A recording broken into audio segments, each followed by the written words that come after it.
Hello, friends. I'm Anderson Marchak, And I'm Ricardo Segura. and we are the Panel Bros. Welcome to the panel. Welcome to the panel. All right.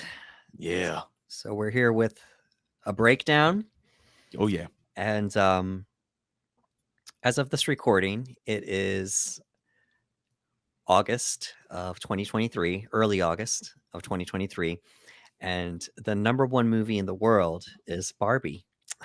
Bro, cross a and billion dollars, man. yeah, and because we are supporting the SAG-AFTRA strike, we will not be doing any breakdown on Barbie anytime soon until they resolve it. But Ricardo and I were speaking, and we wanted to do something to kind of correlate with Barbie being the number one movie in the world. And right now, the name on everyone's lips right now is Margot Robbie. Yep. And Ricardo and I got to speaking, and there are several roles that she's done that um, are pretty iconic. Obviously, Harley Quinn. She played Harley in three movies. She's been in a couple things here and there. She played Jane in the Tarzan Yeah. movie. Yes, You she know, did. she's been in a few things, but we could not resist quite possibly her best role, and it was directed by Craig Gillespie Hmm. and released January 8th of 2017. Today, we are going to be discussing I, Tanya. I was so excited because this would be my third time watching. And when you brought it up, you're like, oh, how we were discussing a couple different movies and you brought up I, Tanya. And I was like, yes, that one. Because if we're gonna be talking about Margot Robbie, I would love to talk about the film where personally I felt it's arguably one of her top performances. Period. It is a movie where I've told you where I felt like it was the role that she knew she wanted to take to remind everyone that she was more than just a beautiful actor but a very talented one.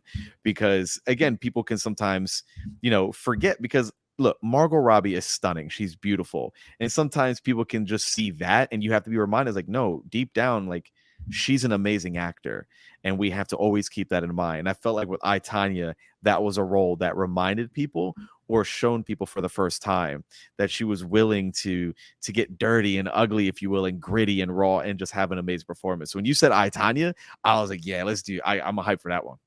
Yeah, and I need to correct myself here. I meant to say December the 8th of 2017 because Okay.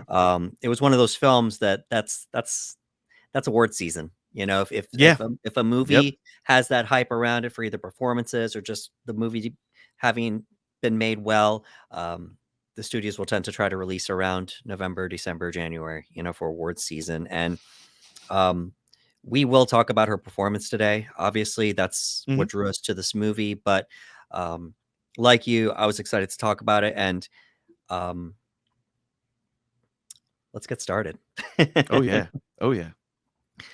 Alrighty, so we have the opening scene here, and we have the interviews for all of these quote unquote real life people that Hmm. the actors are playing. So, I Tanya is not really described as uh, a biographical film. It's more so a biopic.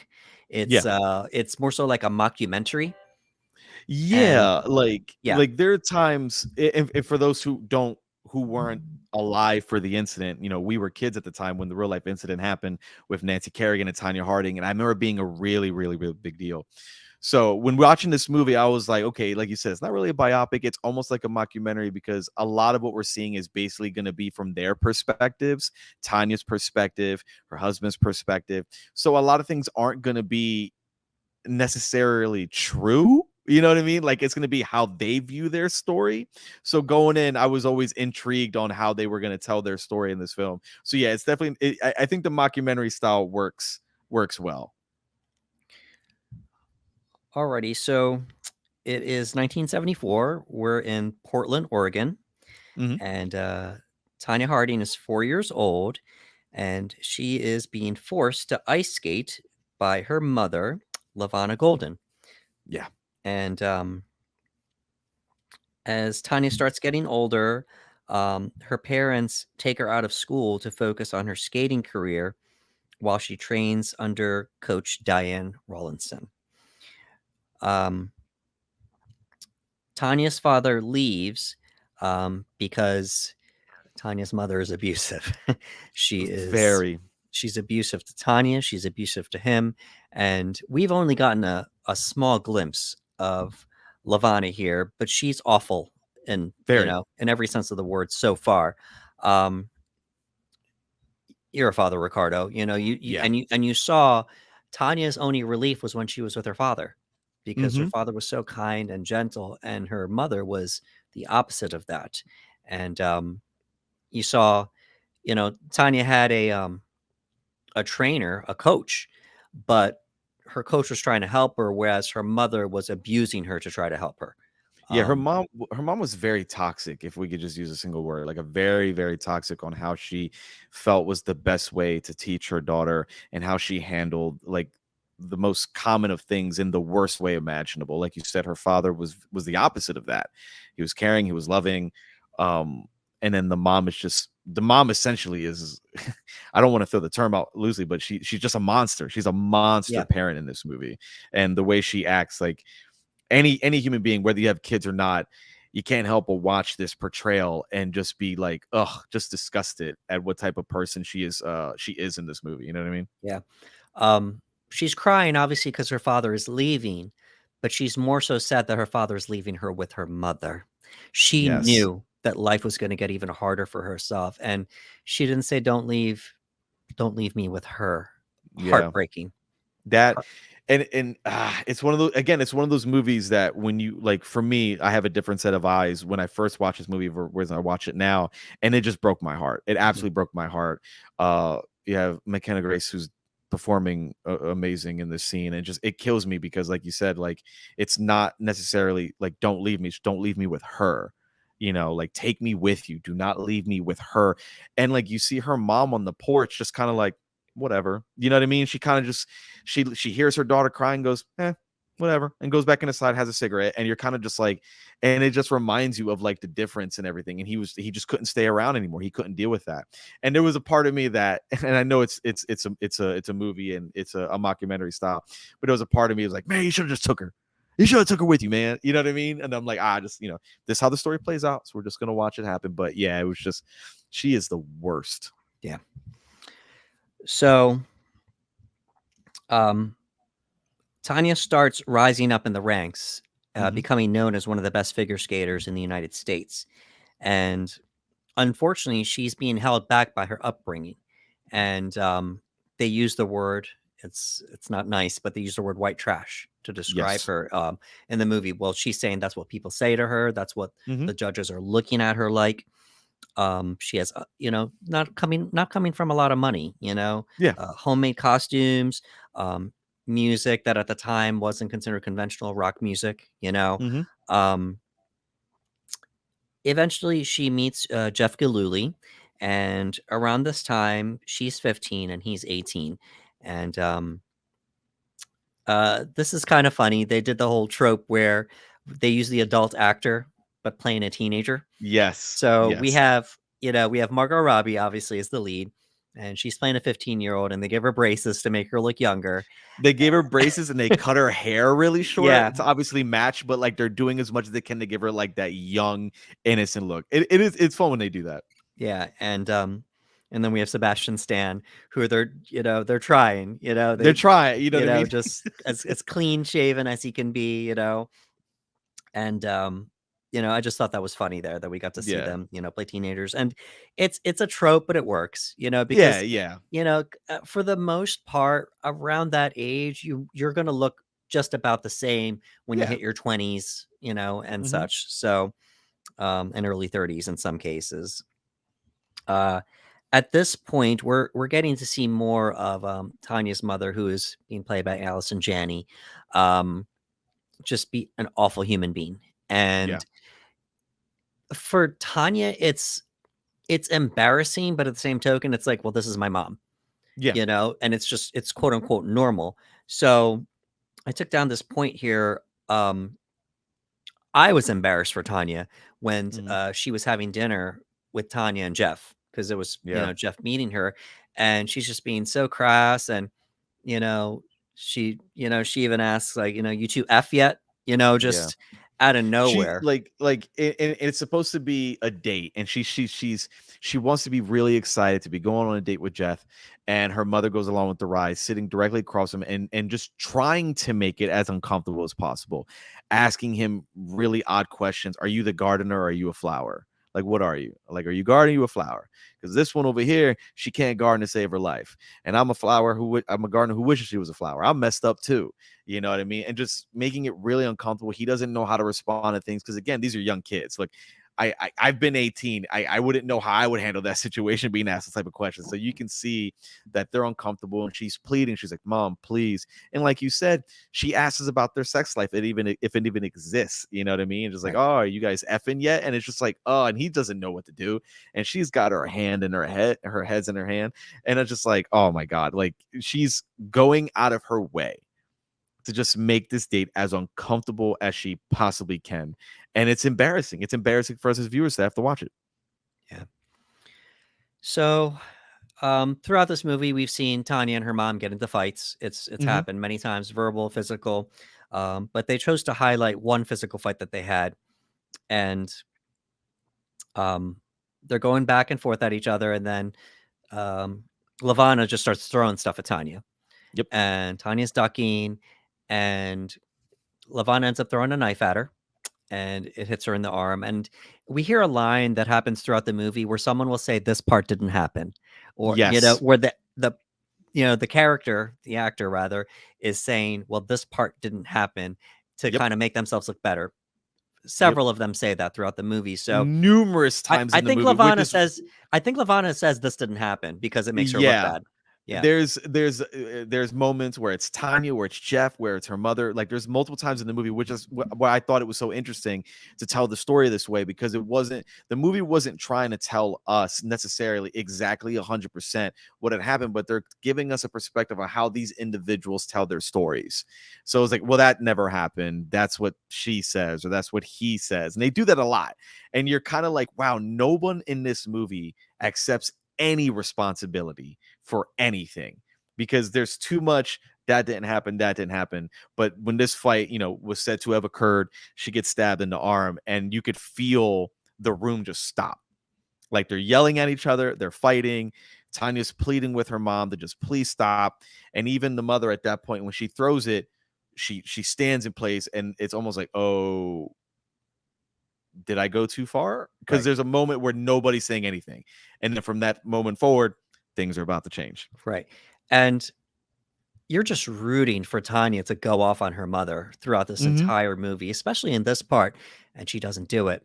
Nope. Tanya just looks at the knife, she takes it out, and you think she's probably going to threaten her mother back, curse at her mom. Nope. She Nope. just puts the knife down. You see the blood, and she walks past her mom, and then the very next scene is her moving out. Yep. So kind of a less is more approach. Yeah. Yeah. And it's one of those, oh man, and we've seen it. It's happened in real life, it's happened in film. When someone just gets to that point where they're done, they're Yeah. just done. What do they say? Sometimes they say when there's still fights happening in a relationship, that mean it's still two people fighting for something. They're like, oh no, it's good to debate, it's good to fight, it's good to not always agree on everything because it shows your passion, you still care. And this was one of those moments where she was like, I'm completely done. I'm checked out. It's not worth fighting anymore. It's not worth yelling. I'm just gonna go. And that's when you know she had it up to like here with it.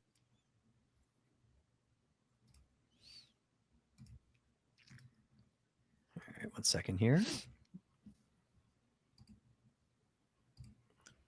You sit there and you hope that it's gonna go better for her that she's with Jeff. Nope. Nope. Yeah. It's not gonna be So good. It's not gonna be right. good. So the next thing we find out is Jeff and Tanya get married, Hmm. um, and Jeff, he's now an abuser, Yeah. um, and they put it out there. This is just textbook here. Um, Tanya sees the abuse as somebody that loves her Yeah. because her mother abused her, but she's her mom, so maybe it's her mom showing her that love, and now she's like, well, Jeff is abusing me, but the only other person that abused me is my mom that's supposed to love me. Maybe this man loves me too because he abuses me. Yeah, and Jeff, the biggest distinction between Jeff and her mother was that after Jeff would abuse her, he would often later apologize, Right. and she would take that as like, oh well, he said he was sorry, and we hear her say that as dialogue. She goes, well, he said he was sorry, and we made up here and there, but yeah, he's also pretty abusive, gets very handsy, physical, and you see a lot of back and forth in their fights and whatnot. But he always does that, I'm sorry, and they kind of just make up. But again, you're hoping things are going to go better for her, and they just don't. They just stay the same. Yeah. So there's another scene here between Levana and Tanya, and Levana, of course, she's not going to comfort Tanya in this moment. She criticizes her for putting up with it. And then Tanya, well, gee, I wonder where I got that idea to, that somebody that loves me would abuse me like this. What are you trying to say? And, obviously Levana is denying everything. Yep. And, so we get to see some type of comeuppance here where Tanya just gives it back to her mom. She's just, no, you did this, you're an awful person, Yeah.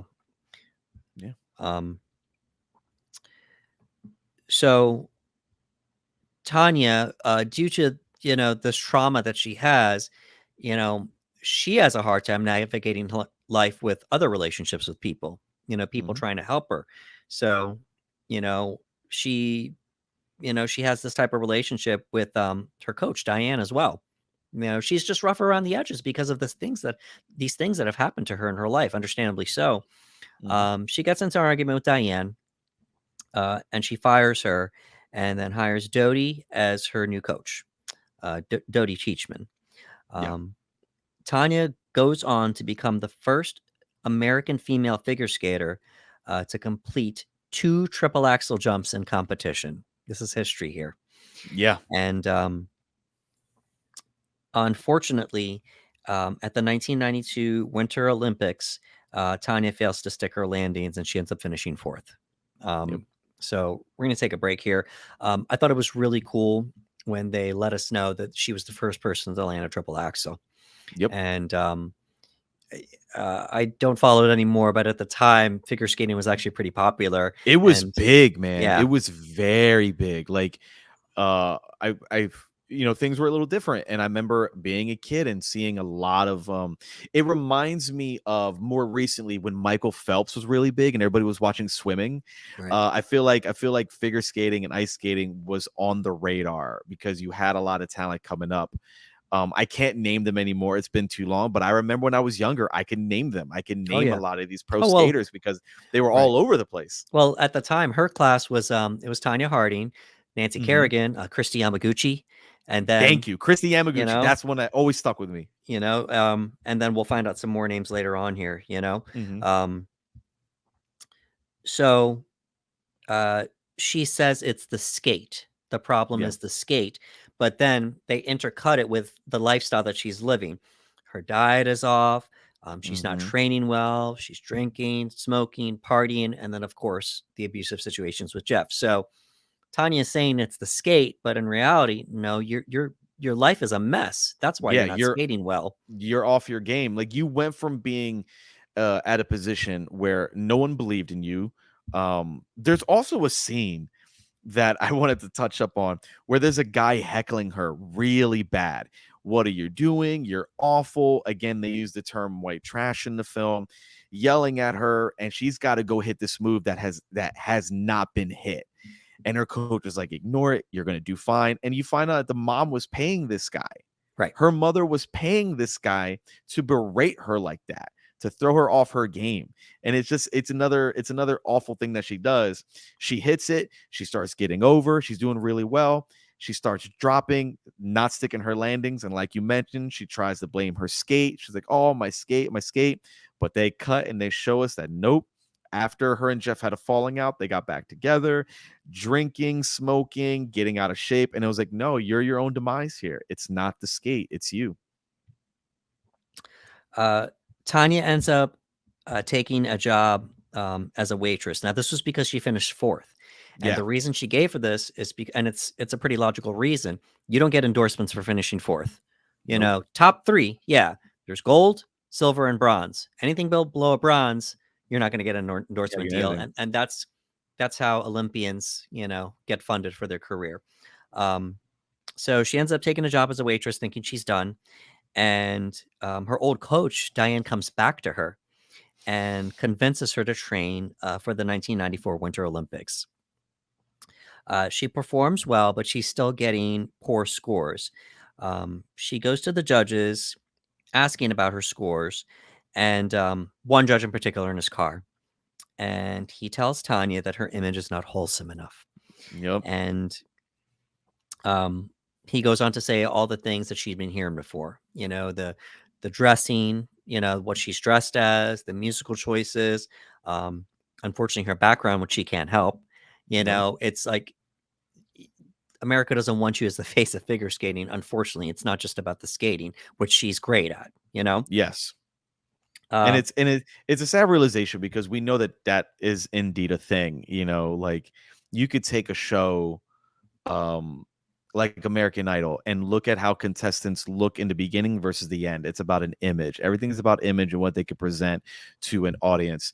So you feel really bad for her in this moment because she even says it. I wish it was about the skating. I wish it was just about the skating. And it's not. It's an image. And he says it. He goes, "You're going to represent the United States of America. We can't have someone who looks like you, who acts like you behind the scenes, who fits into this certain demographic." And it's a reminder to her that it doesn't matter how good she is on the ice because of her image and who she is. The cards are always going to be stacked against her, and they're not going to score her appropriately because she doesn't match that wholesome girl image like a Nancy would. so Tanya goes to her mother for help during one of her waitressing shifts. And of course, she is met with negativity as usual. Hmm. Um, you know, she's thinking, "Oh, you want wholesome? I'm give you wholesome." And she's trying to like kind of mend the fence with her mom, like, we have to fix this, so I'll start getting these scores, hopefully, or start being looked at as more wholesome. But unfortunately, Lavana's Lavana, and Yep. we finally get our little moment here where she said, "This is a mistake. You are a monster." She says that to Yeah. her mom, to her face, and she leaves her there. Um, she ends up going back to Jeff for support. Yep. And this is where the movie starts turning. And she breaks the fourth wall, like many of the people are in this movie. And she Hmm. said, "This is what you came for, folks, the incident." And The one incident. by one, Jeff, the incident. And Lavana, the incident. And we had a little bit of a dream sequence here where Jeff says to the camera, you know, there are many a lot of people have a different take on the incident. Some people even think that Tanya did the whacking herself Yeah. with the on Nancy, and we see Tanya with the bat, and she looks back and almost like a shot out of a horror movie Yeah, like she from turns Margot around, she's Robbie. got blood on her face, and she's Yeah, got like this very creepy look. Yeah, yeah. yeah, great shot by the way.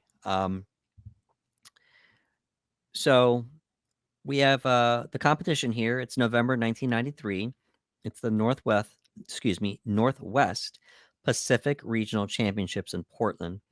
Tanya receives a death threat, and she chooses not to compete. Rightfully so. It's scary. Yes. Um, so she's starting to get maybe an idea here that she can possibly sabotage Tanya's competition from the same way, in the same Yep. fashion. So Jeff tells his friend Sean Eckert, um, to send death threats to Tanya's rival, Nancy Kerrigan. Sean is played by Paul Walter Mhm. Hauser, who we will get to. Yeah. And Tanya makes a phone call to locate Nancy's training arena and her practice times because they want to be able to send the death threat. Mhm. Sean hires two people to attack Nancy, not to send a death threat, um, after the practice session in Detroit. So we had one of them in the car, and we had one of Mhm. them, going in. And after a practice session, Nancy is attacked, and the date is January 6th of 1994. And he hits Nancy in the knee and makes his escape. And Nancy cannot compete at the next day's national competition. Apparently, her knee got broken in the attack, and the hired henchmen are arrested. Unfortunately, Sean starts bragging about this to people. Yep. All around. And by the way, I love the way how Sebastian Stan sells Jeff just freaking out over this. It was only supposed to be letters. Yes. You know, it was only supposed to be letters. Why did you do this? And Sean says, well, everybody thinks I'm an idiot. Everybody thinks I don't know what I'm doing. You know, this is Tanya's bodyguard. You know, so I did something. I made a judgment call. He's like, you idiot. What did you do? They're going to come after us. You know, like there's no way this isn't going to get back to us. And then Nancy's on the phone like, Jeff, did you do this? Yeah. You know, like, and he doesn't know what to say. So there's a lot of, when it comes to this interaction between them, there's almost like dark comedy to it, because Sean just comes off like an idiot, like an absolute moron, because he's like, no, he believes like he's this spy, this international person who's got connections to the underground, and he's just some guy, but he feels like he has something to prove. And the whole time, like you said, Jeff is like, it was supposed to just be letters. There's even a point in the film where Jeff's like, you know what, we're just not going to do it anymore. We're just going to pull out. And he's like, Tanya, we're not doing it. She's like, all right, I don't give an S. You know what I mean? Like, they're just so over all of it. And they're like, we're going to focus on this. And Sean, like he mentioned in the movie, he made a judgment call and this was going to happen. And Jeff's like, it's supposed to be letters. And Sean is like, what if the letters didn't work? What if the psychological warfare doesn't work? Then what? I had to make a decision. And he even brings up, who do you think threatened Tanya's life? Two in the back. He goes, that was me. And Jeff is just blown away at this revelation and just like, what? And again, Sean is not taking anything seriously. He's trying to calm Jeff down. And at the same time, he's like, oh, my parents recorded over my favorite Star Trek episode to record the CNN news. But hey, I'm okay. And it's like, what are you talking about? Like, there's like this dark comedy aspect to the way the scene is, because you just can't help but like want to choke Sean. You just want to choke him with every fiber of your being, like, oh my God, if I could reach into the screen and choke this guy, I would. But it's a moment where Jeff and everyone is like, oh God, like we're too deep now. Like we just took Nancy's knee out, and he's bragging and telling people, it's like, we're gonna go to jail. You know what I mean? So due to Sean's bragging, the FBI finally finds out about this, and they confront him. Mm-hmm. He cracks immediately. He blames Jeff, says it was Jeff's idea. Right away. Yeah. And Jeff learns that Sean instigated the entire thing to draw attention, as you just stated. Tanya qualifies for the Olympic team, but she realizes she will be found guilty by association of knowing these people. So she goes to the FBI and reports what Jeff and Sean did. But they show her interview transcript to Jeff after his arrest. And, you know, she's already stated she had nothing to do with it, but she knows they did it. And once he finds out about this, by the way, you know, storyline wise, if this is what happened, they're awful for doing this, knowing that she has a history of being abused by Jeff, you know, to show him this stuff. He races to her home and confronts her. She speaks to Jeff from behind a closed door, climbs out the window, and, you know, she leaves him. You know, this is it. Because, you know, well, this is after the fact. When he gets to the house, he has a gun with him. Yeah. And he's threatening her, and he's like, I'm going to kill you. And she's like, why'd you bring a Jeff here? Like, she's not phased. She's like, why'd you bring it's right. So and then he's crazy. like, I'm gonna kill myself. And then she's just looking at him. What are you doing here? You know? Yeah. It's just wild. But eventually, you know, they make up, back together again, and then it's the whole thing it's a cycle, man. It's an absolute cycle. It's ridiculous. But eventually, you know, they have this confrontation. You know, they've divorced by now and such. And you know, she says, you know, they've already divorced and gotten back together again, but now she's just like, you know what, I'm done. Now I'm done. Yeah. Jeff implicates Tanya by saying she knew about the attack beforehand, which storyline wise, she did not, but he's got to try to save himself a little bit. Lavana visits Tanya at the house, which is now a media circus. There's people outside Oh, the house every single day, um, uncharacteristically trying to comfort her. But very. then she asks Tanya if Tanya knew anything about the attack. And immediately Tanya's like thinking, why would she ask that? And Hmm. she finds out, Lavana, she's like, she starts looking, searching her. Lavana had a recording device and she throws Lavana out. Jeff, Sean, and the henchmen are all charged for the incident against Nancy Kerrigan. We're leading up to where Tanya has to compete, and we get a scene here. It's quite possibly one of the most powerful scenes, if not the most powerful scene in the movie. Yes. It's the makeup scene. Yep. And Tanya's in the mirror. She just starts caking the makeup on, trying to blend. And then she starts going for the blush, the red, to try to accentuate her features and such. She cakes it on. And she looks awful because of the things she's going through. She tries to smile through the pain of what she's been going through.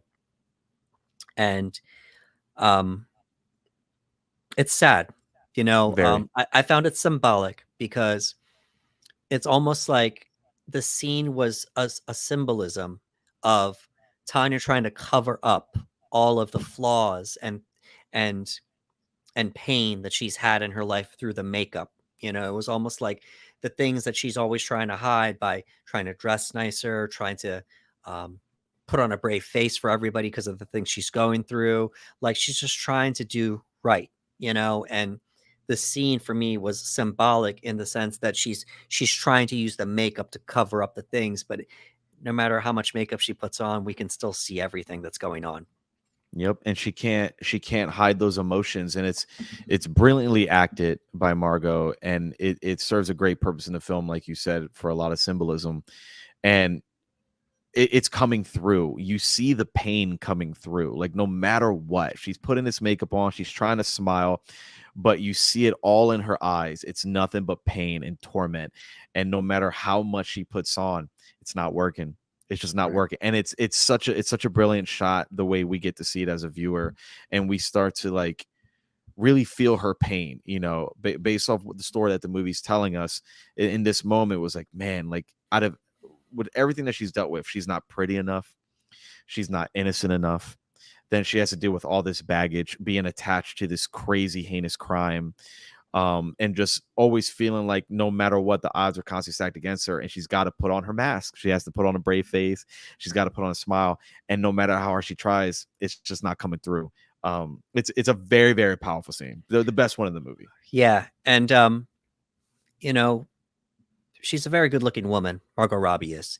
Mhm. But the way that the camera work and the way the scene was shot, it accentuated just so many different things on her face. And they did things too. They wanted you to see the frown lines. They wanted you to Mhm. see the circles under her eyes. They wanted you, they did things to her face to make her, I don't want to say look ugly, but to make her look weathered. There we go. Yes, There's a good word, to that's the make her word. look weathered because of all the things she was going through. And Margot just phenomenal. Didn't have to say, Absolutely crushed it. just looked at the camera and smiled through the pain. It was awesome. We moved directly to the scene of her trying to compete, and now we have an issue with the laces. She couldn't get the Mhm. laces to tie up in time, and this is based on a true event. Mhm. She hits the ice, and apparently the laces break while she's trying to compete. She flips out, and then now finally on the ice she breaks down, and Margot's just Yeah. sobbing. She goes to the judges, please, I need more time, please let me relace, and I'll finish competing, but it's the laces. um Once again, to me, it was like the way it was shot, just back to back with this makeup scene. Her life is broken, and the laces broke at the same Yep. time. Yep. That um, but she got to relace her skates, but unfortunately, um, things don't work out here. Um, Tanya's hearing, we get to find out, is postponed until after the Olympics because the you know they're not going to get away with not having Tanya at the Olympics after all of this Nope. stuff has happened, Nope. because now this is the first time her and Nancy are going to be in a competition together. Yep. And perhaps the Olympic Committee worked it out with the courts. Please just let us have her, and then you guys can you can deal with it after this.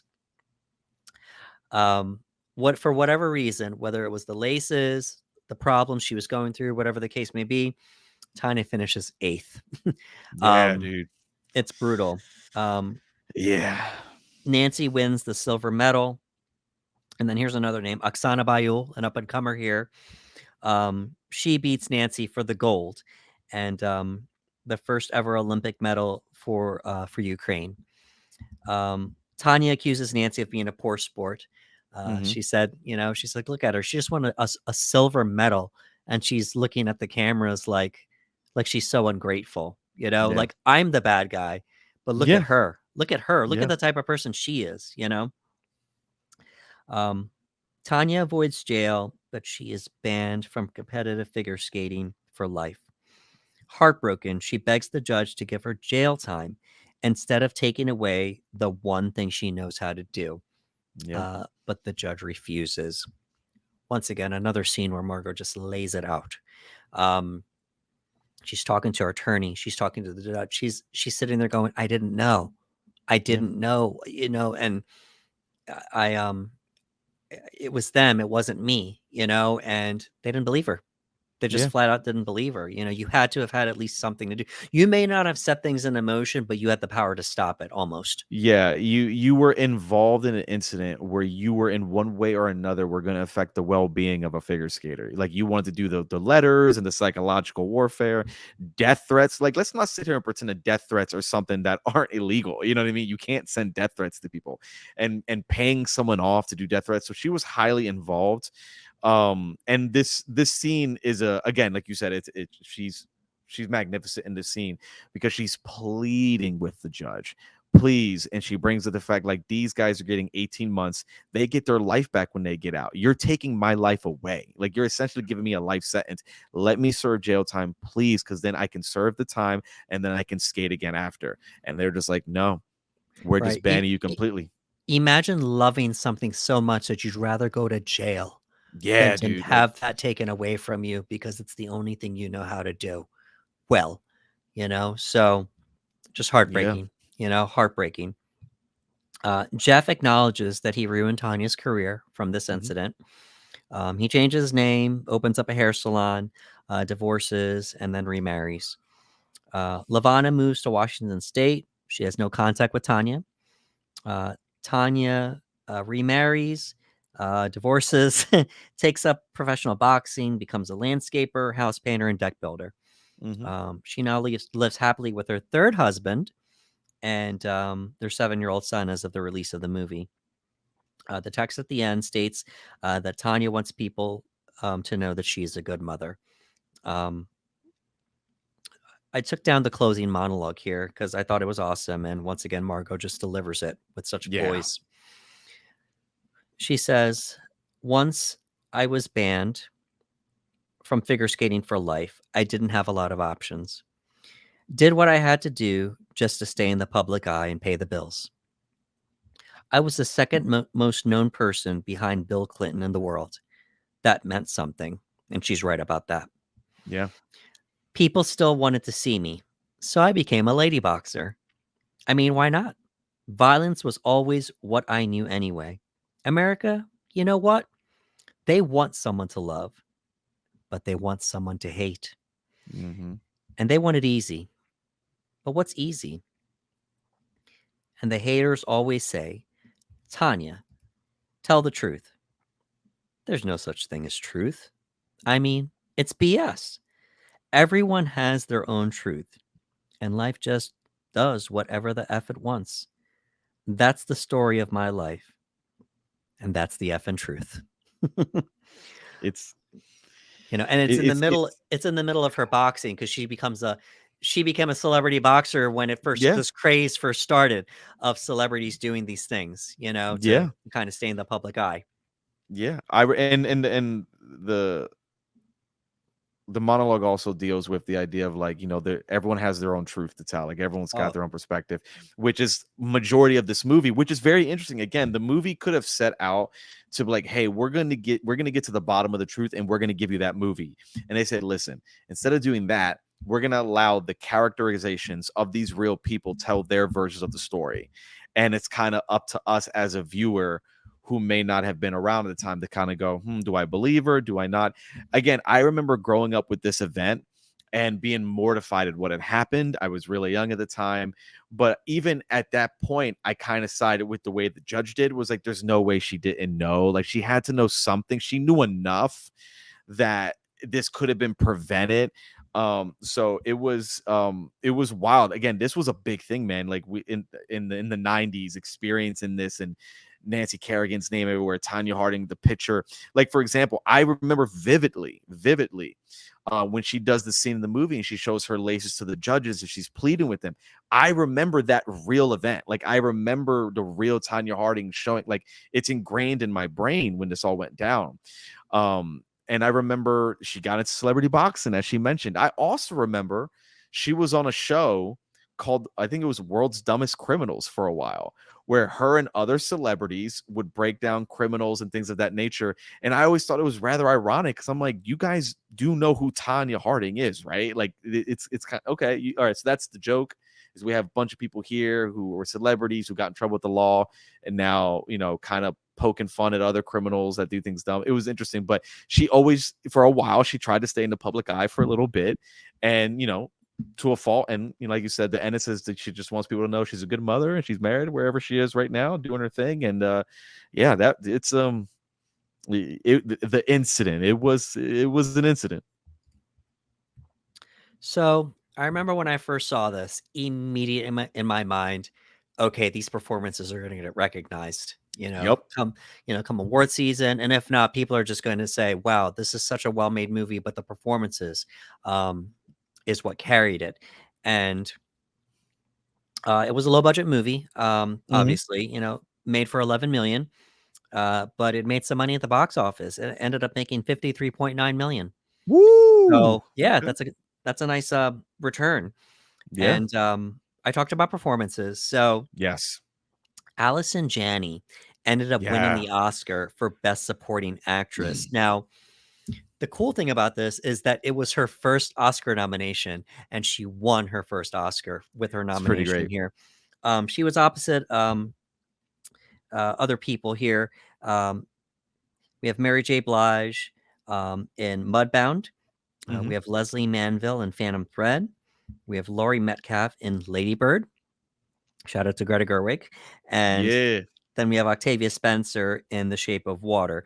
That was the big year for Del Toro. Oh yeah. Yeah. So she ended up winning.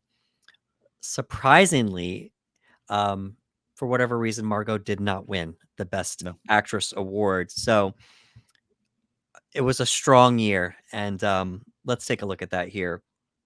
The winner was Frances McDormand for Three Billboards Outside Ebbing, Missouri. So that was the other big Oh, movie okay. that year. So it was Yeah. Three I Billboards, remember that one. Shape of Water, and then Dunkirk. Those were the top Yes. three with nominations.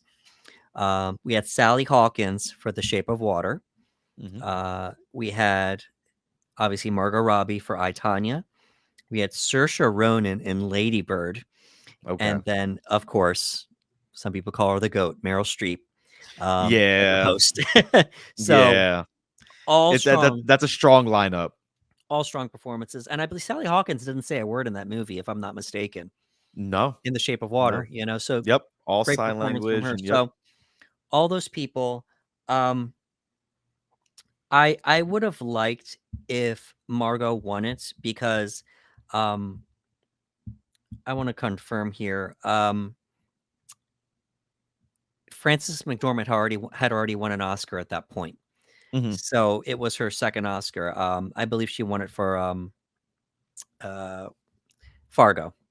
Okay. She had already won it for Fargo. So not that we wanted to give it to Margot because it's her first time being nominated. It was just like, no, I felt like she deserved it.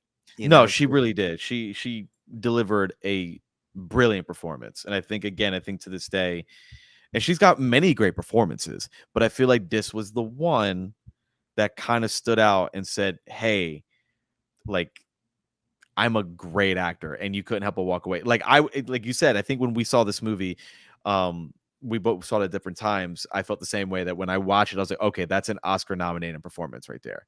And I would Right. have loved if she had won. I would have loved it. All right. And at this point, this was Frances McDormand's 5th nomination. Whoo. So she was first nominated for Mississippi Burning in 89, and then Mhm. she won for Best Supporting Actress. Then she won for Fargo, Best Actress in 97. She was nominated for Best Supporting Actress in Almost Famous 2001, Okay. and then North Country for Best Supporting in 2006. And then she ended up winning in 2018 for Three Billboards. That was her second Yeah. Oscar. She would go on to win more Oscars. She ended up Oh yeah. winning a Best Actress for Nomadland in Okay. 2021. So that's as far as that goes here. But it was a flip of a coin just how strong those other performances were. But for Mhm. me, it's because she was trying to just buck the trend of just another pretty face, and she had already had Yes. some solid performances She had. Yeah. up until this point, but this one was like transformative. It was just magnetic, to use a cliche word there. So I thought it would have been cool to for her to get it, but unfortunately, it just wasn't her year. She would go on to be nominated again for Bombshell for Best Supporting Actress, Mhm. and unfortunately, she didn't win it again for that. So let's take a look at the cast here, and obviously, we had Margot Robbie as Tanya Harding. Mhm. We had McKenna Grace, your girl, McKenna Grace, as young Tanya. I love McKenna Grace. Again, I would never forget the first time I saw her on Fuller House, and she had become a reoccurring character. And I was like, "Oh, look, we got a new reoccurring child actor on the show. That's pretty great." And then I remember just seeing her in a project after project after project, getting into horror movies, getting into dramas, getting into this, doing I Tanya. So I'm so happy to see her growth as an actor from such a young age, and her being able to play a younger version of Margot Robbie as Tanya Harding. I'm like, that's a pretty big win right there. She's awesome. Um, we had Sebastian Stan Mhm. as Jeff Gillooly, and we had Allison Janney as Lavana. We had Julianne Nicholson as Diane Rawlinson, Tanya's coach, and Paul Walter Hauser as Sean Eckert, the bodyguard and friend of Jeff. Those are the stand-up performances here. Yes. Um, quick shout out to Caitlin Carver as Nancy Kerrigan, and also Cassidy Balcom as Oksana Bayul, some of the other names here. But, for me, obviously, Margot Robbie as Tanya Harding as the standout, and then Easily. also, um, Allison Janney as Lavana. Um, Kind of a quick shout out to Sebastian Stan as Jeff. Yeah. Yeah, quick Yeah. shout out there. This guy's pretty decent outside of the MCU acting wise. I'm glad you brought that up because I wanted to say that I always get really excited when I see an actor who's been heavily attached to like a massive IP like the MCU. And when you see him, majority of the people, anytime someone might see him, they'll go, "Oh, that's Bucky." You know what I mean? So I like when I get to see these actors that are attached to massive IPs perform in something completely different and be transformative and see them as someone else. And I thought it was great to see Sebastian Stan in this kind of a role and to see him going from, the Captain America movies to being just like this abusive, sleazy individual, this husband that thinks he's good for her, but he's not. And just see Sebastian Stan play that type of a role was exciting because I want to see these actors branch out. I want to see them do different things. So I thought that this, just as well as Margot Robbie was trying to show the world, like, hey, I'm more than just a beautiful face.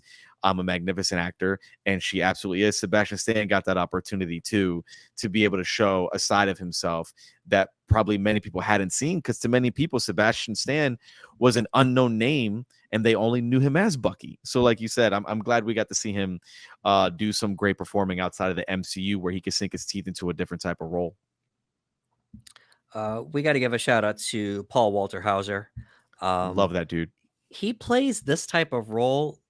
Uh, it's I don't want to say typecast, but he tends to play these types of characters where Mm-hmm. they're the heavy set bumbling guy, Yeah. but he just does it so believable, and it's different every time.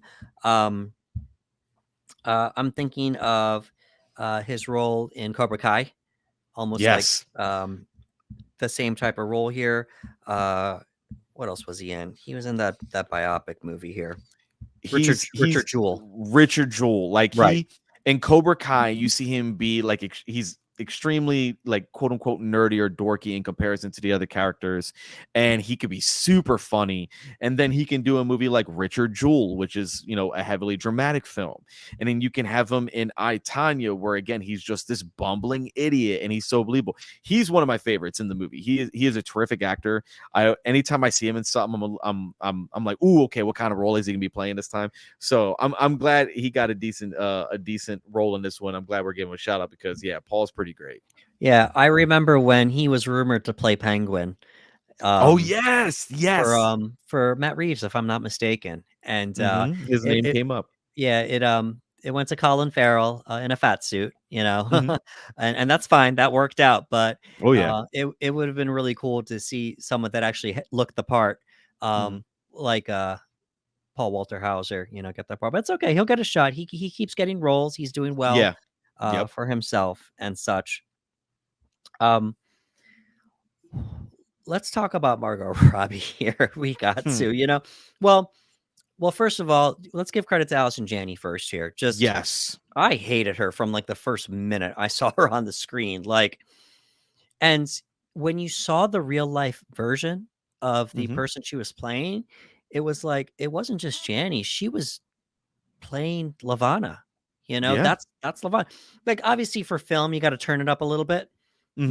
Just that. And we were doing a mockumentary here. It's got to be a little over the top. But when you saw the real life clip of Lavana, it was just like, huh, Yeah. wow. She wasn't just going for it to make us hate her. She was playing Lavana. She was doing a great job. And like the thing about Allison too is Allison is also someone who's very funny. So Yeah, anytime when you can see an actor completely break away from a certain genre that you're used to seeing them in, because when I think of Allison, I think I've seen her in comedies and things of that nature, and I think she's very funny. So for me to be able to see her in this role and lose her in it and see someone that I genuinely have a disdain for as I'm watching it, that's a great actor, because I'm not seeing Allison at this point. I'm seeing Laverne, who she's playing and doing exceptionally well at. So, like you said, immediately, right away, her screen presence is there. And the moment we meet her, I just strongly disliked her. And my disdain for her grew throughout the movie. And that's just a testament to how good Allison really is. yeah. And Margot, like I'm trying to think like during the movie when I was just like sitting there going, okay, she's going to get nominated during award Yeah. season. It was, I mean, even from the first scene, that silly scene where she's playing the teenager with the braces, Mm-hmm. she's just so into it. Um, and then, once she's a little bit older, she's getting into it with her mom, getting into it with Jeff. It's just so transformative, you know? But I keep coming back to that scene with the makeup. For me, the makeup scene was the money shot, It's you the know, scene. and by then we just know like it's something special and it's Yeah. it's going to be talked about or it should be talked about. For me, um, it's her best performance. Yeah, like and she's got a lot of great performances, you know what I mean? Because they're different type of performances. Like when she's playing Harley Quinn, she's trying to evoke a different reaction. When she's in Wolf of Wall Street, it's a completely different character doing an illicit reaction. And she's in scenes with Leonardo DiCaprio and being like that's her first major role. Like she's standing out. Like she's always had a great presence and been a great actor. But that's why I was so excited to talk about this one, because for me, I kind of agree. I'm like, I think this is her best role to date, her best performance, her best characterization. Because she was willing to get weathered. She was willing to get beaten down. She wanted to do this. That one scene that you bring up is arguably my favorite scene of the film as well, because as I mentioned, from a behind the scenes perspective, I think they too understood the importance of this scene, which is why it's shot the way that it's shot. She's not in a room full of people where she's the center. It's literally just her in a void of empty space, center screen, and it's all about her. And it's all about her performance. And one of the hardest things that you can do as an actor, as a performer, is to perform without any dialogue. You're using everything in your face to emote the emotions that you have coming out, whether it's your eyes, whether it's your lips, whether it's your nose flares, whatever it is. You know what I mean? And she does a magnificent job in the scene. And it's so focused on her because it's at this moment where they want us, the audience, to engage with nothing else. It's all about Tonya in this one scene. It's all about Margot's performance in this one scene. And it elevates the character, it elevates the movie. And, you know, I feel like you said, it's at that moment right there where it's like, all right, that's the money shot. Like, that's where it is. That's where we really see everything that she's been dealing with up to this point, everything that she's trying to hide, everything she's trying to cover up, and the fake emotion she's trying to put out. There's so much happening within just that minute that it stands on its own. You could just show me that scene. Like, if you were making a highlight reel for Margot Robbie, you could include just that scene amongst other scenes in other movies. And if you said, I need one scene for my town, you could show just that one scene and I can get a lot from it. Yeah, and I want to give a shout out to some of her other movies where she's great. You know, Mm-hmm. you mentioned The Wolf of Wall Street, of course. Yeah. I remember her in Z for Zachariah. Remember that movie? Yes. I Yeah. remember that movie. She was in it was a little fun little role, Focus, with Will Smith. Yep. Obviously, Jane in the Legend of Tarzan. I would say her most iconic role is probably Harley. Yeah. Harley 3 times. I don't know. After Barbie, that might end up being it, but we'll see. You know, Yeah. it depends on if they bring her back to play Harley again, you know, or if we continue with her playing Barbie. But you know, great in both roles. You know, Mm-hmm. a lot of people, I saw people liked her in Mary Queen of Scots as Queen Elizabeth I. Mm-hmm. She played Sharon Tate in Once Upon a Time in Hollywood, you Yeah. know, and that was great too. She was awesome in Bombshell. She got nominated for an Oscar in Bombshell. I think at some point in time we're going to talk about Babylon, and Yes. that's an interesting performance too, you know. So for me, it's back and forth between that one and I, Tonya as her best performance. But after seeing I, Tonya, you know, recently for our show here, for me, it's I, Tonya. Dude, You know, it's great. Tiny is great, man. Tiny is great. Again, this is one of those instances where a movie might not get as talked about or as much recognition if not for the people performing within the movie. This could have been one of those movies that maybe if a different character, a different actor had gotten that role or other roles in the movie, it might have been interpreted differently. But because Margot Robbie carried that role, and essentially carried this film along with her co-stars because of their performances, is what helps the movie stand out.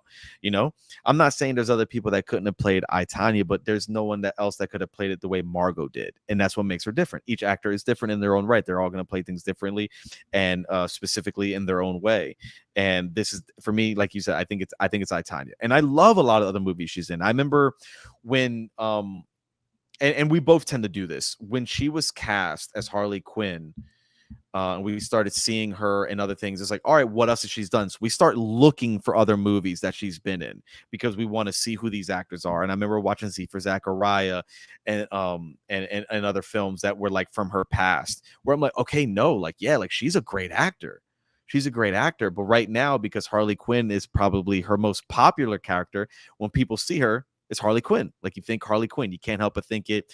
Like, we can't pretend that year when she debuted as Harley Quinn, it wasn't the most like worn Halloween costume in the past, I don't know how many years. Like, it was a pop culture icon, and Margot Robbie was associated with it the same way that many people, when they think about Joker, they still think about Heath Ledger. You know what I mean? Like, he's always going to be attached to that character in the way that Hugh Jackman is attached to Wolverine. Margot will be attached to Harley Quinn. So anytime we get an opportunity to see her in another film where she can just be lost in the role and carry something as well as she did as the character of Tonya Harding in I, Tonya, that's a win for us all. So like you said, I think I, Tonya is that movie for me as well, where I can sit there and say, you know what, this might be, you know, my favorite performance from her as an actor's actor. You know what I mean? yeah. And I did want to give a quick shout out to Babylon. I had to look it up here. Now, she wasn't nominated for Best Actress for Babylon, Mm-hmm. but she did get the Golden Globe nomination for Nice. best actress for Babylon. Although it didn't get nominated for the Oscar for Babylon, it did get recognized elsewhere. But still, Mhm. no matter regardless, irrelevant. I still feel that like I, Tonya is her best performance. Yeah. It's just so good. It was her best shot. Um, we're gonna start winding down here, and for me, for these closing thoughts here, I'd like us to take a look at her producing career. Okay. This is significant because I, Tanya is the first time Margot was a producer in one of her roles. Now, as you know, Ricardo, sometimes movies end up working out better for the actor if they have a little bit of creative control by being a producer because Yep. they're making decisions. You know yourself best and Yeah. what may and may not work for you. So it was great that this got so much recognition, and it was her first time producing. She would go on to produce Terminal, which she was in 2018, Dreamland in 2020, which she was in, Birds of Prey in Yep. 2020, which she was in. She wasn't in it, but she produced Promising Young Woman, and that got a lot of attention that year in 2020, and then most recently Barbie for Barbie. 2023. Margot Robbie is building quite the resume as a Very. producer, where she's not only getting recognized as an actress, but now as a producer. And at only 33 years of Yeah, age, dude. She's young. quite the career ahead of her, not just as an actress, but as a producer as well. Yeah.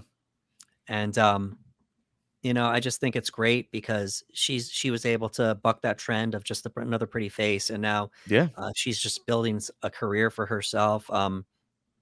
As of this recording, we mentioned it, Barbie hit 1 billion, and good for her.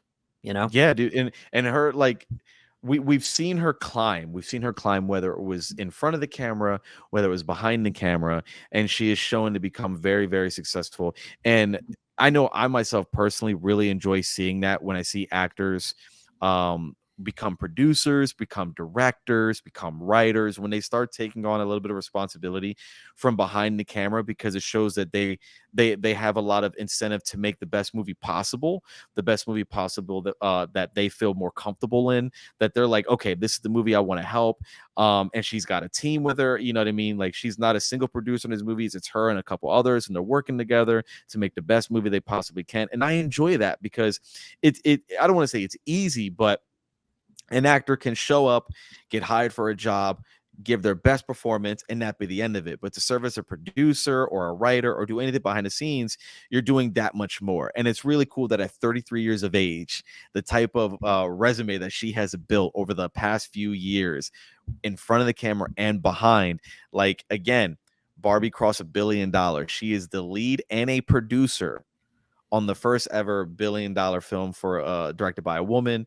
And like, there's just a bunch of cool stuff about her career that we've seen grow time and time again. She loved being Harley Quinn, so what does she do? She became a producer on Birds of Prey. She goes, it's the story I want to tell with Harley, I want these other characters to be involved. And I think it's really cool, whether people walk away from those movies and enjoy them, whether they don't, I'll always sit back, even if I enjoy it or even if I don't, I'll always sit back and always respect the hustle in the game that, she's serving as a producer, and just watching her climb. And I feel like sky's the limit. I feel like she's going to continue to do those things. I think she's got a great track record now, brilliant performer, working great as a producer. Like, again, sky's the limit. I would not be surprised if years from now Margot goes, you know what, I'm going to direct a feature, and I'd be like, hey, I'll buy a ticket, like, sign me up.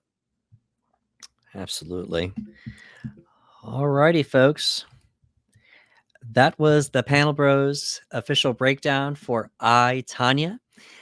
Please give us a like, share, and subscribe on YouTube at the Panel Bros. As always, we appreciate your subscribes. The more subscribes we have, the broader our reach. And if you could please let us know in the comments below how you felt about I, Tanya. Do you believe this was Margot Robbie's best performance? If you don't believe this is Margot Robbie's best performance, what would you say is her best performance? Yeah, And let us know. show Margot Robbie some love in the comments below, Oh yeah. please. All righty. For Ricardo Segura, this is Anderson Marchak saying thank you for coming to the panel.